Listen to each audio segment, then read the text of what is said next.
दहेज, इससे बढ़ने वाली विभीषिका और हो गई है। तो इससे विभीषिका ऐसी हो गई है कि हम लड़कियों को तो देते ही हैं दूसरे परिवार में, लेकिन उसके साथ साथ हम दहेज का भी दानव उनके साथ में देते हैं। फिर दूसरा आ जाता है महिलाओं के संग में, चूंकि इक्वालिटी नहीं है, महिलाओं को समझ नहीं पा रहे हैं, या फिर किसी संस्थान में जब काम करते हैं तो उनकी जरूरतों को नहीं समझ पा रहे हैं, तो लगातार रेप की घटनाएं बढ़ने लगी हैं। रात में 8 बजे के बाद निकलना बंद हो गया है। कुछ ही शहर भारत में ऐसे हैं जहां रात को भी आप 2 बजे निकल जाइए, कोई आपको कुछ भी नहीं करेगा। तो ऐसा एक शहर गुजरात का अहमदाबाद है, जहां आप 2 बजे भी निकल जाइए आपको कोई दिक्कत नहीं होगी। मुंबई में चले जाइए आपको कोई दिक्कत नहीं होगी। तो हम क्यों नहीं प्रत्येक गांव को, प्रत्येक गली को, प्रत्येक मोहल्ले को भी इस तरीके का बना सकें। जब यदि पुरुष निकल सकता है उतनी ही शान से, तो उतनी ही शान से महिलाएं भी क्यों नहीं निकल पाती। इसीलिए हमें जरूरत है कि जेंडर इक्वालिटी की। जेंडर इक्वालिटी की इसलिए जरूरत है कि हमारे समाज में घर के अंदर में बैकयार्ड वायलेंस होता है। बैकयार्ड वायलेंस मतलब घर के अंदर में पति पत्नी को पीटता है, भाई बहन को पीटता है, या फिर हमारे घर के अंदर में हम खाना अच्छा नहीं बना, या खाने में कम नमक डल गया, या खाने में सब्जी में ज्यादा मिर्ची हो गई तो उठा के ऐसे फेंक देते हैं।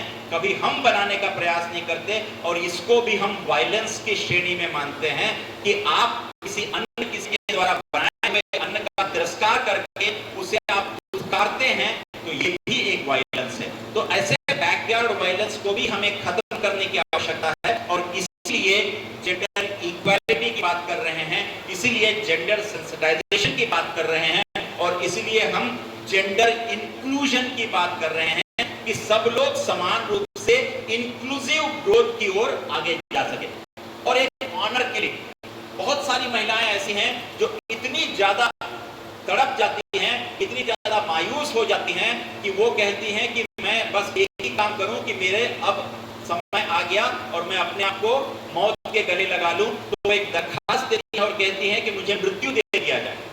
तो किसी को मृत्यु देना जो है, वो लड़की यहाँ नीचे में कह रही है there is no honour in killing, किसी को मारने में कोई ऑनर नहीं है। तो हमने भी न जाने कितने भ्रूण की हत्या की होगी। वो जो भ्रूण जैसे ही पता चला वो भ्रूण जो है वो लड़की है, वो लड़की पैदा होने के पहले ही मार दी गई। तो इसमें कौन सा ऑनर है? परिवार में यदि बेटा पैदा हो गया तो कौन सा कुल हो जाएगा? वो कुल नाशक भी तो हो सकता है, और जो बेटी पैदा हुई वो कुल देवी भी तो हो सकती है। तो इसलिए ये देखना चाहिए कि हमारे यहाँ संतान हुई वो ज्यादा महत्वपूर्ण है, लेकिन संतान का सेक्स मेल है या फीमेल है वो उतना महत्वपूर्ण है ही नहीं। तो इसीलिए हमारे घर में हम 3 भाई हैं, हम तीनों भाइयों की एक बेटियां हैं। हमारे यहाँ कोई बेटे नहीं है, और हमारे यहाँ 3 भाइयों की 3 बेटियां, मतलब भगवान ने इधर 3 पुरुष और इधर 3 महिलाएं, और हिसाब किताब बराबर। तो हम इस तरीके से यदि समाज को आगे ले जा सकते हैं, हम भी कर सकते थे। दूसरा बच्चा हमारा लड़का होगा नहीं, हमने कहा तीनों हमारे यहाँ लड़कियां ही हुए, तो तीनों लड़कियां होंगी तो ऑनर किलिंग कम से कम नहीं हो पाई। और उसी ऑनर किलिंग को आगे बढ़ाते हुए मॉरल वैल्यूज की बात करते हैं। आपका राष्ट्रीय शिक्षा नीति में एक मॉरल वैल्यूज का है, इसको क्या कहते हैं आप? VAC, value added course. तो हम यहाँ पर केवल और केवल वैल्यू ऐड कर रहे हैं। हम ये बताने का प्रयास कर रहे हैं कि पुरुष की जितनी वैल्यू है उतनी ही वैल्यू किसकी है? महिलाओं की भी है, और महिलाओं की जितनी वैल्यू है उतनी ही पुरुषों की वैल्यू है। माइनॉरिटी और मेजॉरिटी की हम बात नहीं करते, हम बात करते हैं दोनों के समानता की, दोनों के इक्वालिटी की। और इसलिए हमारे लिए सबसे ज्यादा जरूरी क्या है कि हम एथिकल एजुकेशन को बढ़ावा दें। हम ऐसे शिक्षा को बढ़ावा दें जहां पर नर और नारी दोनों ही बराबर हैं। नारी न तो नर पे भारी है और न ही नर जो है वो नारी पे भारी है, बल्कि दोनों बराबरी का दर्जा पा सके। और इसलिए जेंडर रिलेटेड एस्पेक्ट्स जो है ये आपको दिखाई नहीं दे रहा है। इस पे सबसे जरूरी जो है वो फूड होना चाहिए। हर किसी को अच्छा आहार मिल पाए, हर किसी को अच्छा स्वास्थ्य मिल पाए, हर किसी को बेहतर शिक्षा मिल पाए, हर कोई जो है वो पैसे को जितना कमा रहा है उसमें थोड़ा बहुत सेविंग कर ले, हर व्यक्ति उद्यमी बन जाए, हर व्यक्ति को रोजगार की संभावनाएं मिल जाए। वही हमारा जेंडर एस्पेक्ट है। और इसलिए जेंडर सेंसिटाइजेशन क्यों आवश्यक है? वो इसलिए आवश्यक है कि हम वो सारे लोगों में एक चेतना का जागरण कर पाए, फिर हम महिलाओं को एम्पावर कर पाए। एम्पावर मतलब सशक्त कर पाए, उनको आर्थिक रूप से, सामाजिक रूप से, या भौतिक रूप से, या फिर साइकोलॉजिकल रूप से, या भावनात्मक रूप से, हर तरीके से हम उनको सशक्त कर पाए।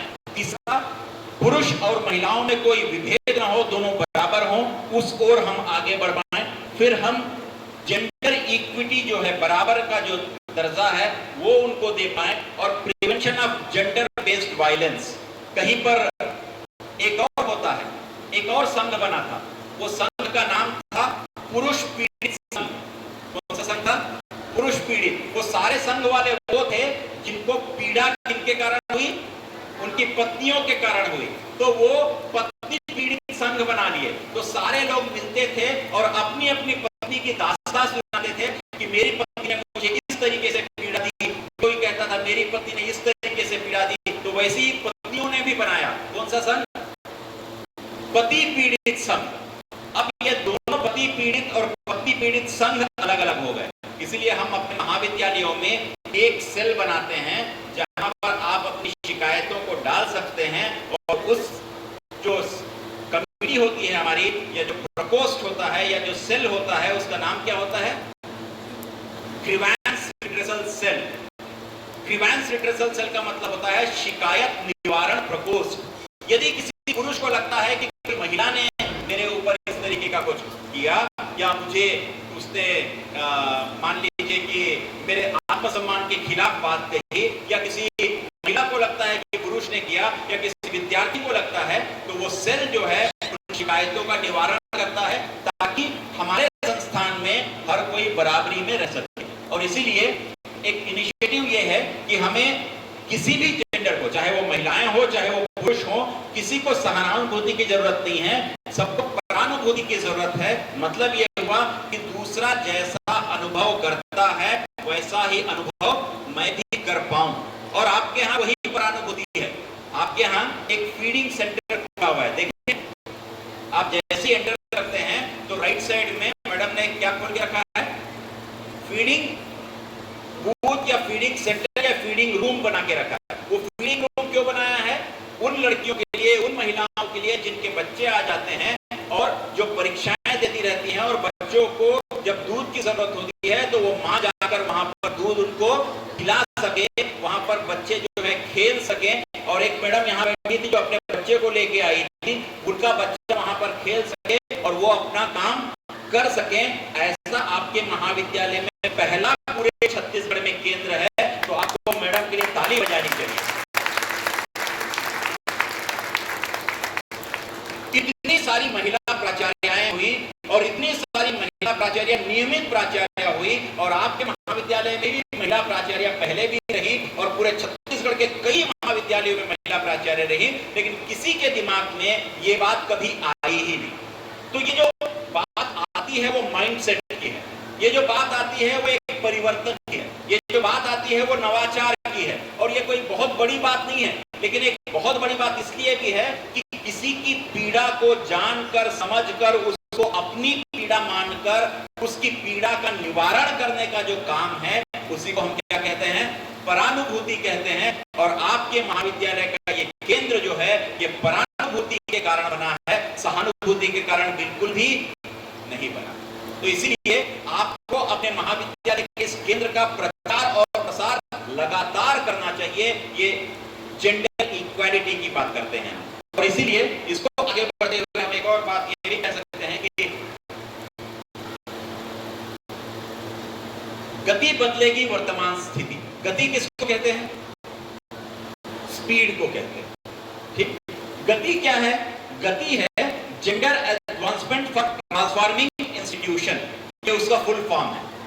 गति का फुल फॉर्म क्या है? एक बार फिर पढ़िए, gender advancement for transforming institution. Institution को क्या करना? ट्रांसफॉर्म करना। और आपको वहां देखिए क्या लिखा है?